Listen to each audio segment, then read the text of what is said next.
बिस्मिल्लाहिर्रहमानिर्रहीम। अस्सलाम वालेकुम। इसाराना का सलाम कबूल कीजिएगा। इसाराना यूट्यूब चैनल और फेसबुक पेज पे मैं आपको खुशामदीद कहता हूँ। शाद रहें, आबाद रहें, जहाँ रहें मौजें करें, खुल के ज़िंदगी जिएँ। अल्लाह ताला आप पे मेहरबान हो, हर दिन ज़िंदगी का आपके लिए ढेरों खुशियाँ लेके आए। बेशुमार बेशुमार बेशुमार अल्लाह की रहमतें हों, आपके रिश्ते, आपके इर्द गिर्द के रहने वाले लोग आपको मोहब्बतों से नवाज दें और आपको सच्ची मोहब्बत दें। सच्ची मोहब्बत मिल जाए तो और बंदे को क्या चाहिए। बस मेरी तो यही दुआ है कि अल्लाह ताला आपको हर तरह की खुशियाँ दे, दीन और दुनिया की आसानी दे और ज़िंदगी के अंदर आपकी कोई हसरत ना रहे। हर जायज़ आपकी ख्वाहिश जो है अल्लाह पूरी करे। आज जुम्मा है, 24 जुलाई है, 9 सफ़र है, 8 सावन है और सावन ने जो क़यामत मचाई है वो अपनी जगह पे है। लाहौर डूब गया, गुजरांवाला डूब गया और शुएब का कहीं पता नहीं चला कि शुएब कितने चला गया। शुएब को वो मैडम भी ढूंढती फिर रही है, मैडम को भी शुएब जवाब नहीं दे रहा। लगता है शुएब किधर, आप पानी इतने किधर डूब शुब गया। अल्लाह उसकी भी खैर हिफाजत करे भाई। मैं तो उसके लिए भी दुआ गो हूँ और उन कच्चे कोठों, कच्ची दीवारों के लिए भी दुआ गो हूँ जो इन बारिशों के से कहीं गिरने ना जाएँ, गरीबों की ज़िंदगी ना मुश्किल हो जाए। अल्लाह ताला सब पे अपना रहम करे। आज के 3 बड़े टॉपिक है सर। मैं आपसे एक तो जो मेन टॉपिक है वो ये कि बहुत बड़ा एक दावा सामने आया कि इमरान खान साहब से जेल में इस्टेब्लिशमेंट के मामला तय हो गए और कुछ छोटी छोटी चीज़ें हैं, कुछ श्योरिटीज़ हैं जो रह गई हैं, ये भी आने वाले दिन में कंप्लीट हो जाएंगे। और ये दावा ना पीटीआई ने किया है, न ये दावा किसी तजिया निकालने का है। ये दावा एक बहुत अहम बड़ी सियासी शख्सियत ने किया है। मेरे आज के व्लॉग का सबसे इम्पोर्टेंट मौजू ये है। दूसरा ये कि पाकिस्तान ने जो हौसियों को सख्त वार्निंग जारी की है और वार्निंग जारी करते हुए उन्होंने कहा है कि जनाब अली, अगर अब आप बाज नहीं आए और आपने सऊदी अरब पे हमले बंद नहीं किए और अगर आपने अब गड़बड़ की तो फिर हम आपके साथ सीधे हो जाएंगे। दो चीज़ें इतनी इम्पोर्टेंट है जिस पे मैंने आपसे बात करनी है। ये जो खलीज की सूरत हाल है जो दिन ब दिन बिगड़ रही है और इस सूरत हाल के अंदर आज ट्रंप ने एक जुमला कहा है और उस जुमले का कहना यह था कि हम ईरान पे एक शदीद हमला करने जा रहे हैं। अब ये हमला तो हमला ही होता है। जिमें कहते ऐसी गाल कढ़ी तो भाई गाल कढ़ी तो कहते गंदियाँ गालां कढ़ी भाई, गालियाँ गंदी ही होती हैं ना, गंदियाँ गालां कढ़ी हैं क्या वो। लेकिन हमला करने जा रहे हो और शदीद हमला करने जा रहे हैं का मतलब ये है कि आप को वडे कम पान चल रहे हो। और ख़लीज के अंदर ये जो सूरत हाल है इसका मतलब मज़ीद खौफनाक और गंभीर हो रही है क्योंकि अमेरिका, ऐसा लगता है ईरानी तो अब अमेरिकन का मजाक उड़ाना शुरू हो गए। कालीबाफ ने कहा ये जो तुमने ये क्या कहते हैं वो अपनी तरफ से वो आपने हुर्मस की नाकाबंदी की है, वो तो ऐसा लगता है अमेरिका ने अपनी नाकाबंदी करती, साढ़ा की जा रही है, हमारा तो कुछ नहीं जा रहा। हाँ, अगर अब हमें हमारे जहाज़ों को निशाना बनाया गया तो हम कोई जहाज़ नहीं छोड़ेंगे। अगर हम नहीं रहेंगे तो कोई नहीं रहेगा। ये बहुत खौफनाक जुमला है कि अगर हम नहीं रहेंगे तो कोई भी नहीं रहेगा। फिर ये बात जहन में रख ले। और यही खौफ है मेरा ख्याल है जो अब अमेरिकन के अंदर बढ़ता जा रहा है। आज अमेरिका के अंदर जिस तरह कांग्रेस ने करारदाद पेश की है और उस करारदाद के मुताबिक कांग्रेस ने एक बार फिर ईरान के खिलाफ जंग छेड़ने के इख्तियारात को रोकने के लिए वोटिंग में डेमोक्रेट्स के साथ शामिल हो गए। खुद यानी ट्रंप की अपनी पार्टी में बगावत हो गई है इसके खिलाफ। और जो आज करारदाद वहाँ पेश हुई है उसमें रिपब्लिकन जो हैं वो जाके कांग्रेस वालों के साथ मिल गए हैं। अच्छा जी, जो करारदाद पेश हुई है उसमें ये कहा गया है कि जनाब अली जंगी ताकतों की करारदाद के हक में वोट आए हैं 214 जबकि मुखालफत में है 208, क्योंकि 4 रिपब्लिकन भी जो मैंने आपको बताया कि वो डेमोक्रेट्स में शामिल हो गए। यानी कि ट्रंप के खिलाफ उसकी अपनी पार्टी के अंदर बगावत हो गई है। और इस करारदाद में उन्होंने कहा है कि जनाब ये जो ट्रंप साहब जड़े ने मुँह चुके जिथे मर्जी जंग शुरू कर देंगे ने ए हुण इंज नहीं जोना। अब ये ट्रंप के लिए ना एक बहुत बड़ा, मैं समझता हूँ कि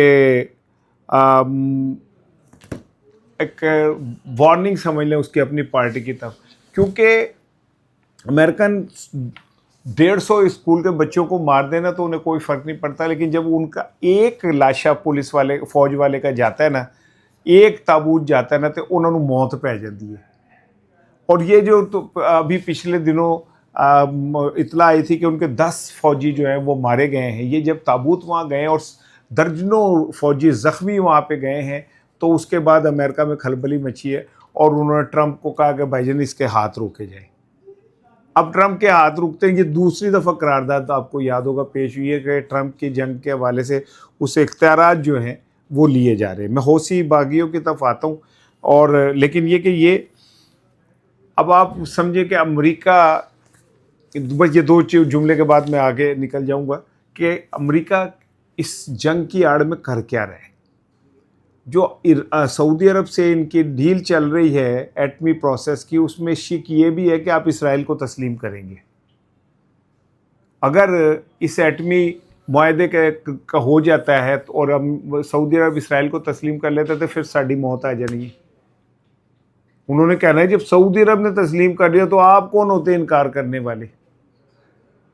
और यही वो जगह है जहाँ पे आके इमरान खान को मैं बार बार कहता हूँ कि इंटरनेशनल इस्टेब्लिशमेंट ने जान के जेल में भेजा ताकि वो ऐसे मौके के ऊपर कोई प्रॉब्लम ना क्रिएट करे। और अगर सऊदी अरब इसराइल को तस्लीम कर लेता, वो तो वैसे अगर फ़लस्तीन में वो हमास वाले ये जंग शुरू ना करते तो 6 मुस्लिम ममालिक जिनमें एक एशिया का भी मुल्क शामिल था, उन्हें एशिया का मुल्क आप खुद सोच लें मुसलमान मुल्क कौन सा हो सकता है, उसका ऐलान ट्रंप ने किया था कि ये उसका हिस्सा बनने जा रहे हैं और इसराइल को तस्लीम करने जा रहे हैं।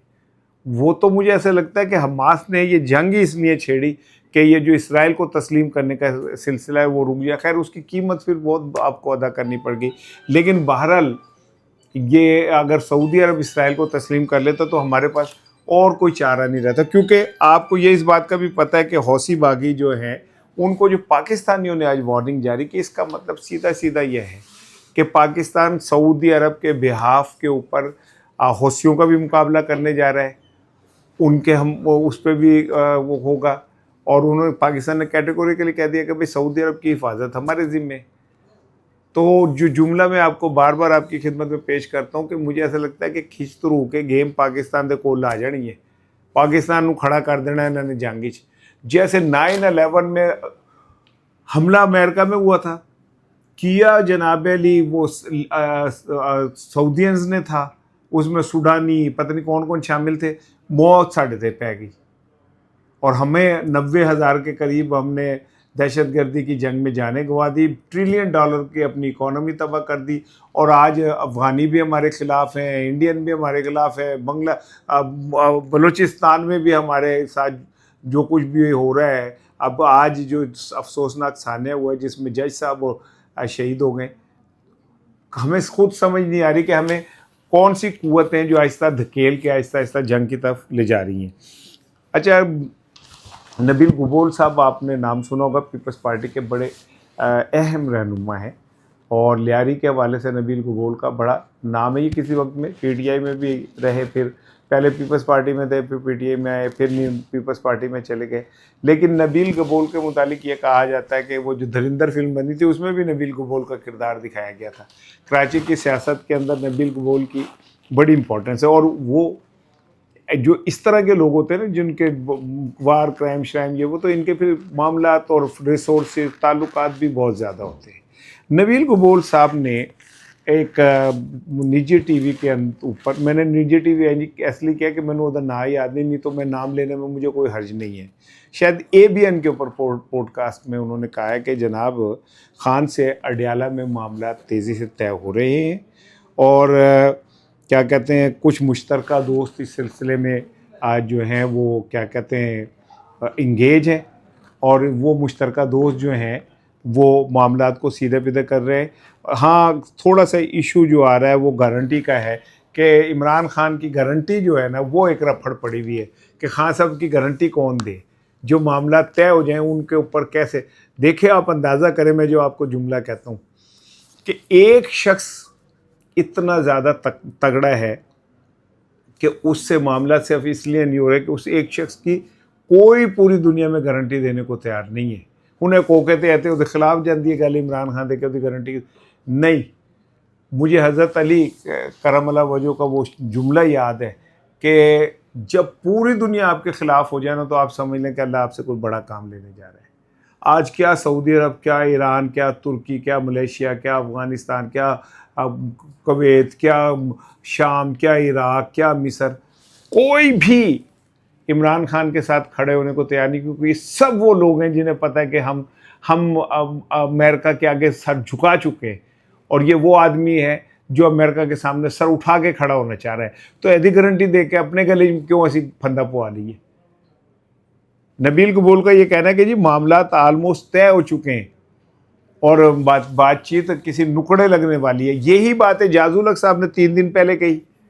एजाज उल हक ऑलरेडी मैंने आपको बताया कि इस्टेब्लिशमेंट के बहुत करीब हैं। वो एक साबिक chief of the army staff के, एक मार्शल एडमिनिस्ट्रेटर के, 10 साल पाकिस्तान पे हुकूमत करने वाले शख्स के साहबजादे हैं। तो डेफिनेटली उनके पास जो इंफॉर्मेशन है वो डिफरेंट है। अब एजाज उल हक के बाद नबील कबूल भी इस बात की तस्दीक कर रहे हैं कि जेल में इमरान खान के साथ मामला जारी हैं और मुश्तरका दोस्त जो है। अब मुश्तरका दोस्त कौन हो सकते हैं? पहले इतला आई, किसी ने कहा कि जनाब अली एक साबिक आर्मी के ऑफिसर जो हैं, बहुत बड़े ऑफिसर रिटायर्ड जो हैं, वो इमरान खान से मिले हैं और उन्होंने इमरान खान से मामलात को आगे बढ़ाया। मेरा दावा था, मेरा तज्जिया है कि बरतानिया के जो हाई कमीशन आई, आपने कोई उनकी खबर सुनी? वापसी की खबर सुनी कोई? आपने कोई यहाँ स्टे करने की खबर सुनी? क्या कोई किसी से मुलाकातों की खबर सुनी? आपको याद है कि ऑन ऑफिशियली हाई कमीशन ने दरख्वास्त दी कि जी हमने इमरान खान से मुलाकात करनी है।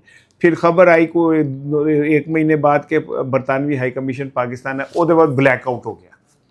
उनकी कोई खबर नहीं आई कि वो किससे मिले, कहाँ मिले। हाई कमीशन आ रहा है तो उसकी कहीं ना कहीं वज़ारत दाखिला से मुलाकात होगी, वज़ीर दाखिला से मुलाकात होगी, वज़ीर ख़ारिजा से हो सकती है, फील्ड मार्शल साहब से हो सकती है, शहबाज शरीफ से हो सकती है, लेकिन कोई ख़बर नहीं आई।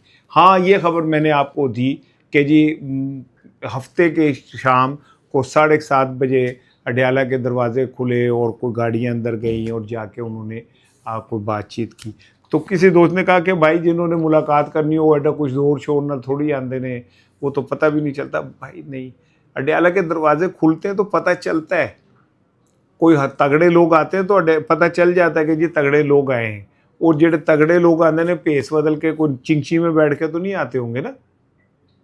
अगर फ़र्ज़ करें कि हाई कमिश्नर ने आना है तो उसको क्या ज़रूरत है इतना, वो आएगा। हाँ, वो ख़बर कहीं फिर दोबारा डिस्कस नहीं हुई। तो अगर आप इन सारी चीज़ों को मिलाएं, और जो मैं आपसे कह रहा हूँ कि बुशरा बीबी 3 दिन पहले मैंने आप वीलॉग में कहा कि बुशरा बीबी इस्टेब्लिशमेंट और इमरान खान के दरमियान कुछ मामलात सीधे कराने की कोशिश कर रही हैं। तो अब अगर इन सारी चीज़ों को मिलाओ, नबील कबूल को मिलाओ, एजाज उल हक को मिलाओ, बरतानवी हाई कमिश्नर को मिलाओ, ये सारी चीज़ों को अब मिलाओ, नईम भट्ट ARY वाले की बात को मिलाओ, तो ये सब चीज़ों का मलगूबा ये बनता है कि जनाब इमरान खान साहब जो हैं वो उनके साथ इंगेजमेंट जारी है।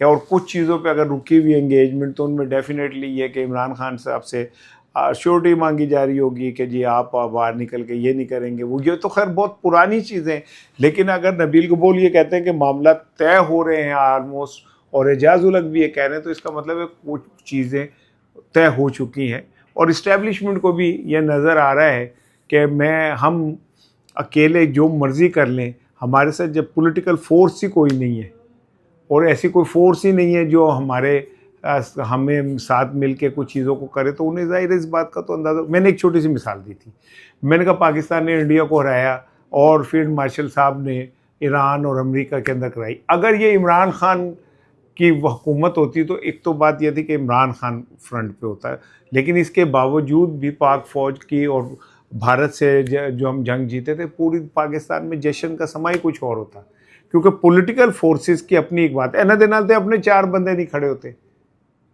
आपने आज़ाद कश्मीर में इनके जलसे देख लिए, इससे ज़्यादा बंदे तो क्या कहते हैं, मंगल वाले दिन अडयाला के बाहर खड़े होते हलीमा खानम के साथ, जितने बंदों को इन्होंने जलसा करार दिया है।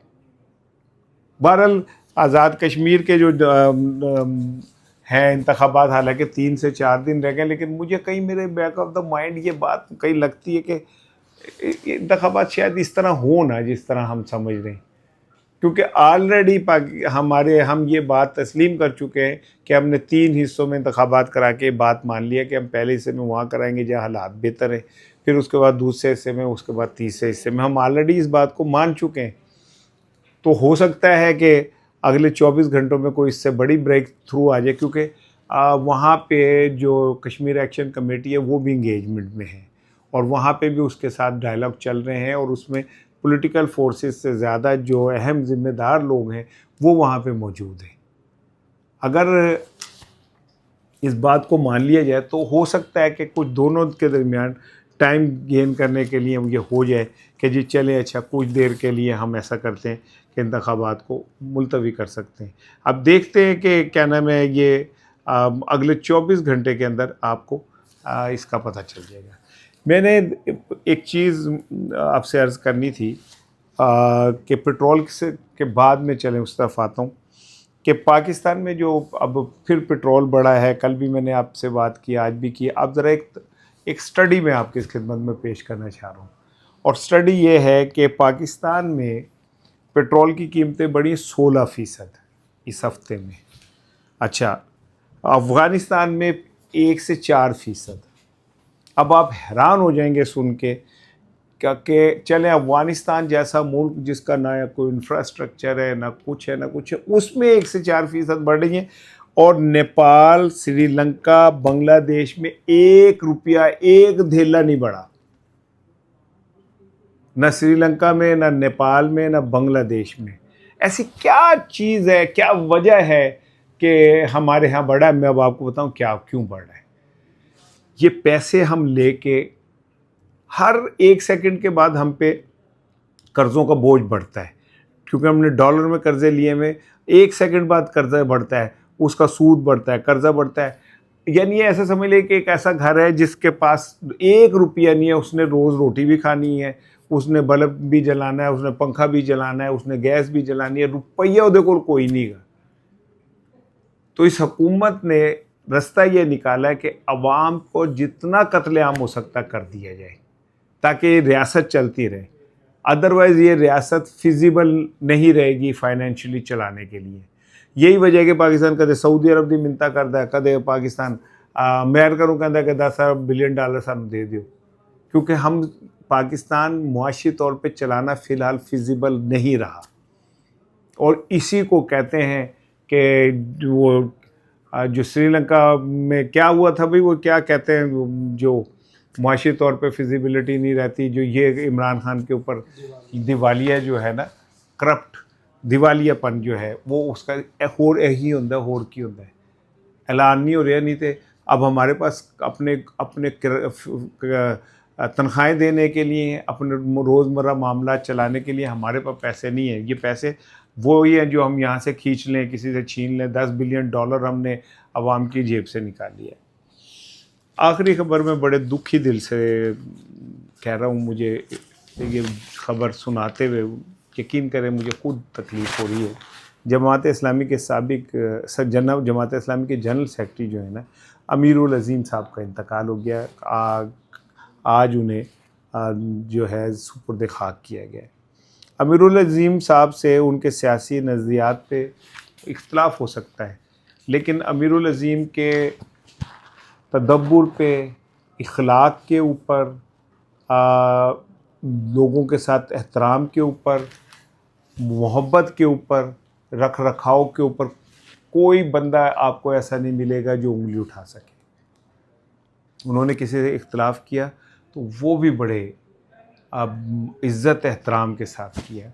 कैंसर का शिकार थे, कैंसर से लड़ रहे थे, अल्लाह उनके दर्जात बुलंद करे। वो एक एडवर्टाइजिंग एजेंसी भी चला रहे थे फ्यूचर विजन के नाम पे, और वहाँ पे वो अपने नज़रियात के मुताबिक काम करते थे।